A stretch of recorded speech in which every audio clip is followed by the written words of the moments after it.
दोस्तों नमस्कार, मैं हूं राकेश कुमार। आप देख रहे हैं माताभिमत। मित्रों, शिक्षा विभाग के अपर मुख्य सचिव के पाठक और के पाठक से शिक्षकों को छुटकारा मिल गया। मैं ये क्यों कह रहा हूं? इसलिए कि के पाठक लंबी छुट्टी पर चले गए, मतलब 3 जून से 30 जून तक वो छुट्टी पर रहेंगे। इसको लेकर उन्होंने आवेदन भी दे दिया है।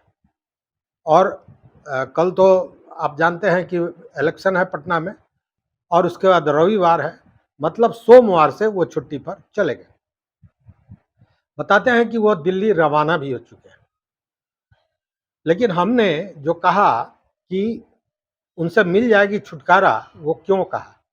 आपको याद होगा, आज से कुछ दिन पहले हमने एक वीडियो दिया था, जिस वीडियो पर कई तरह के कमेंट्स भी आए थे, जिसमें हमने कहा था कि ये जो टाइमिंग है, टाइमिंग को लेकर नीतीश कुमार ने के पाठक को बुलाया था और उनकी फटकार लगाई थी और कहा था कि आप ठीक ठाक से रहिए, ये काम ठीक नहीं है।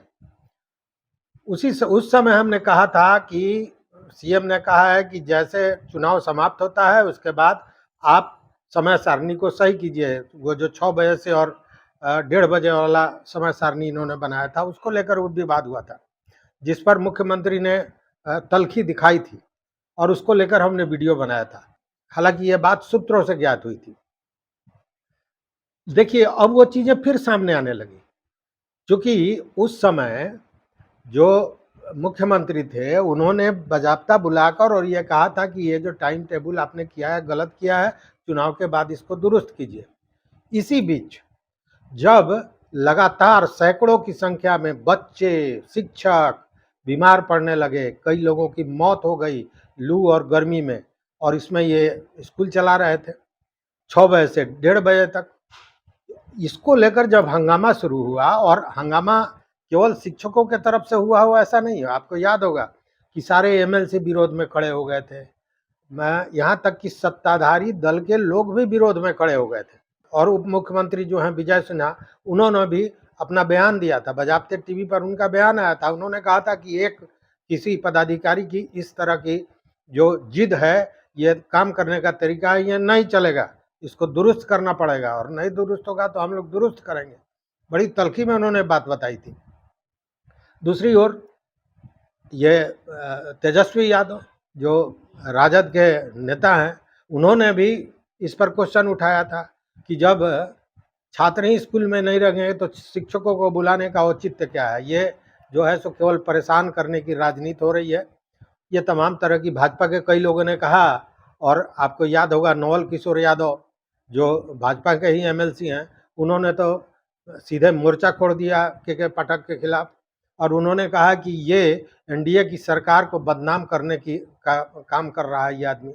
उन्होंने पागल और तमाम तरह की बातें कही के पाठक के लिए। अब के पाठक छुट्टी में चले गए, मतलब 3 जून से 30 जून तक वो छुट्टी में रहेंगे, लंबी छुट्टी में रहेंगे। इस छुट्टी का कारण क्या है? छुट्टी का कारण ये है कि एक तो पहले देखिए, मुख्यमंत्री से इस मामले को जोड़िए। पहली बार जब मुख्यमंत्री ने टाइमिंग को लेकर जो 9 से और 5 बजे वाला टाइमिंग था, उस पर सदन में बाज़ाब्ता कहा था, घोषणा की थी कि टाइमिंग 9 से 4 होगा, लेकिन शिक्षा विभाग ने नहीं किया, और बहुत झेलना पड़ा मुख्यमंत्री को। बहुत तरह का उन पर आरोप लगाया गया कि वो कमज़ोर हैं, और तमाम तरह की बातें थी। आप जानते हैं सारी बातों को, उसको दोहराने की ज़रूरत नहीं है। लेकिन देखिए कमाल शिक्षा विभाग का, कि शिक्षा विभाग ने उनकी बातों पर किसी भी प्रकार की प्रतिक्रिया नहीं दी और उनके आदेश को नहीं माना। उसके बाद गर्मी की छुट्टी को देखिए कि गर्मी की छुट्टी में भी उन्होंने क्लास जारी रखा, और उसके बाद 6 से 1:30 बजे वाली घटना, जिस पर मुख्यमंत्री ने बुलाकर उनकी फटकार भी लगाई थी।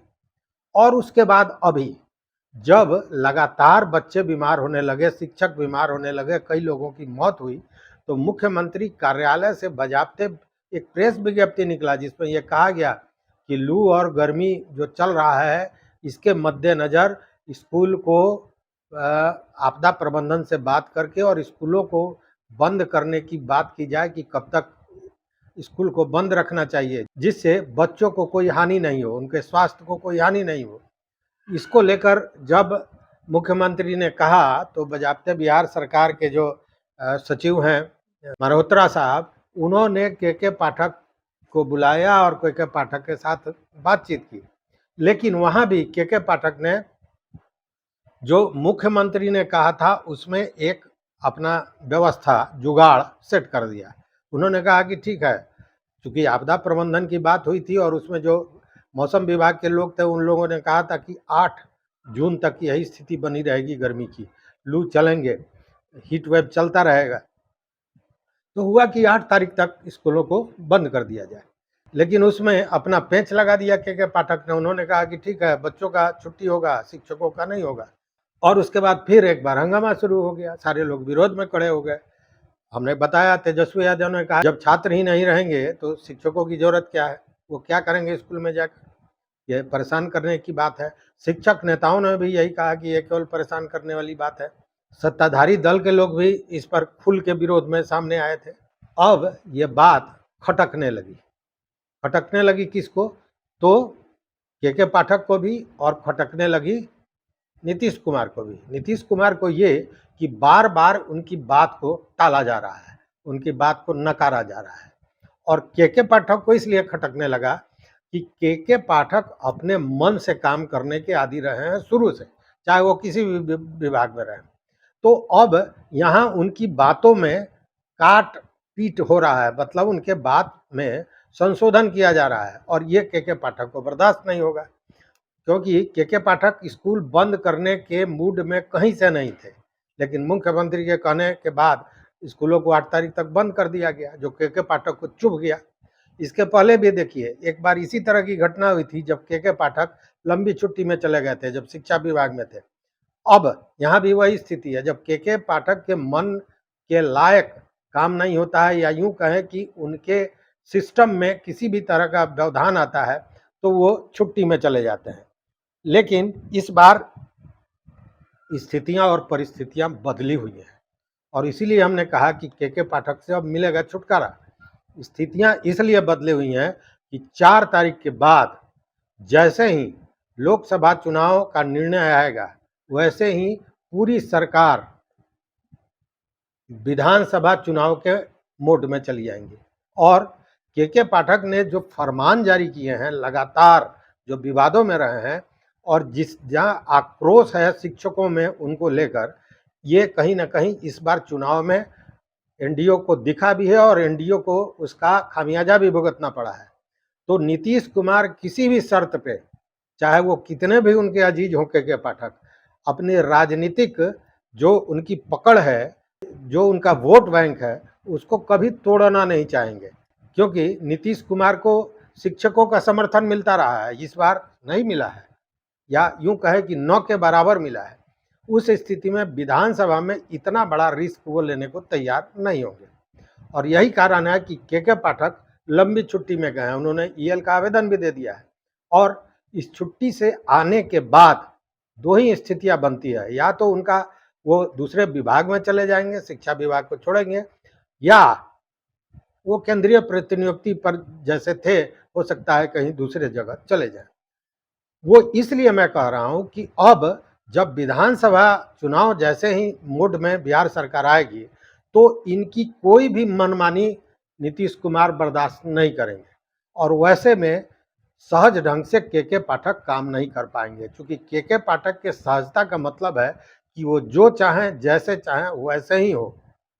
वो व्यवहारिक है कि अव्यवहारिक है, उससे के पाठक का कोई लेना देना होता नहीं है। उस स्थिति में के पाठक भी यही सोचेंगे कि अगर फिर पुनः वो शिक्षा विभाग में जाते हैं, तो शिक्षकों पर जिस तरह का वो चाबुक चलाते हैं, जिस तरह से पूरे शिक्षक समुदाय को हाँकना चाहते हैं, मैं हाँकने शब्द का इस्तेमाल कर रहा हूँ, वो हाँक नहीं सकेंगे। क्योंकि सरकार भी संवेदनशील है। देखिए, एनडीए की सरकार है, जदयू के मुख्यमंत्री हैं, लेकिन भाजपा के समर्थन से सरकार चल रही है, और भाजपा के लगभग सभी जो नेता हैं वो के पाठक से क्षुब्ध हैं, के पाठक के विरोध में हैं। जदयू के भी लोग विरोध में है, ऐसा नहीं है कि नहीं है। अब नीरज कुमार प्रवक्ता, वो दबे जुबान से ही सही, लेकिन वो भी के पाठक के सारे जो कार्य हैं उसका विरोध लगातार करते रहे।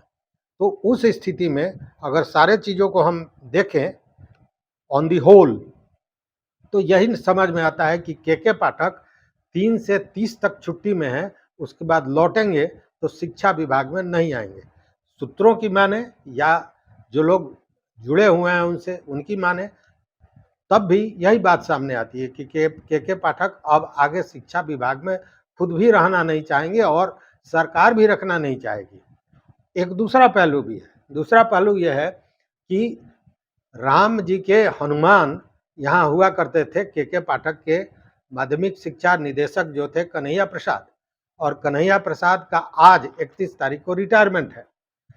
अब कन्हैया प्रसाद अगर चले जाते हैं तो के पाठक अपने को कहीं ना कहीं विभाग में भी कमजोर महसूस करेंगे। हालांकि कन्हैया प्रसाद के सेवा विस्तार के लिए उन्होंने सरकार को लिखा भी था और उनकी इच्छा भी थी, और वो संभवतः यह समझ भी रहे थे कि उनकी बात को सरकार टालेगी नहीं और उनको सेवा विस्तार मिल जाएगा। लेकिन सरकार ने सेवा विस्तार उनको नहीं दिया और आज वो रिटायर हो गए। वैसे में भी के पाठक के लिए जो जितने भी फरमान जारी होते थे वो कन्हैया प्रसाद से होते थे। अब दूसरा कोई पदाधिकारी आएगा, उससे किस तरह का तालमेल बैठता है ये कहना बड़ा मुश्किल है। दूसरी ओर कि शिक्षा मंत्री भी पिछली दफ़ा जब ये टाइमिंग को लेकर मामला था तो उन्होंने भी के पाठक को टोक टाक किया था, सुनील कुमार ने। तो इन सारी चीज़ों को देखते हुए यही जो इसका लब्बो-लुआब यही निकलता है कि के पाठक से शिक्षकों को मुक्ति मिल गई। अब के पाठक शिक्षा विभाग में नहीं आएंगे, क्योंकि स्थितियां, परिस्थितियां, काल चक्र जो है वो यही बता रहा है कि के पाठक खुद भी नहीं चाहेंगे कि अब आवे, और सरकार तो नहीं ही चाहेगी कि वो शिक्षा विभाग में आवे और उनके वोट पर चोट करें। ये आरोप भी लगता रहा है के पाठक पर। कई दल के और विरोधियों ने भी इस तरह के आरोप लगाए हैं। कई एनडीए के नेताओं ने भी आरोप लगाया है कि के पाठक के चलते एनडीए को भारी हानि और नुकसान का सामना करना पड़ रहा है। तो इसीलिए हमने कहा कि के पाठक से अब शिक्षकों को मुक्ति मिल गई। के पाठक 3 तारीख को छुट्टी में जा रहे हैं, फिर वो शिक्षा विभाग में आएंगे कि नहीं यह नहीं कहा जा सकता है, लेकिन ये जरूर अंदाजा लगाया जा सकता है कि अब उनकी वापसी शिक्षा विभाग में नहीं होगी। तो इस वीडियो में बस इतना ही। देखते रहिए मत अभिमत। चैनल पर मित्रों नए हो तो निश्चित रूप से सब्सक्राइब कीजिए, लाइक कीजिए, दोस्तों के साथ शेयर कीजिए और अपना जरूर मत बताइए, अपना विचार बताइए कि के पाठक फिर शिक्षा विभाग में आना चाहेंगे। इन परिस्थितियों में बताइएगा जरूर, हम इंतजार करेंगे। बहुत बहुत धन्यवाद, बहुत बहुत धन्यवाद।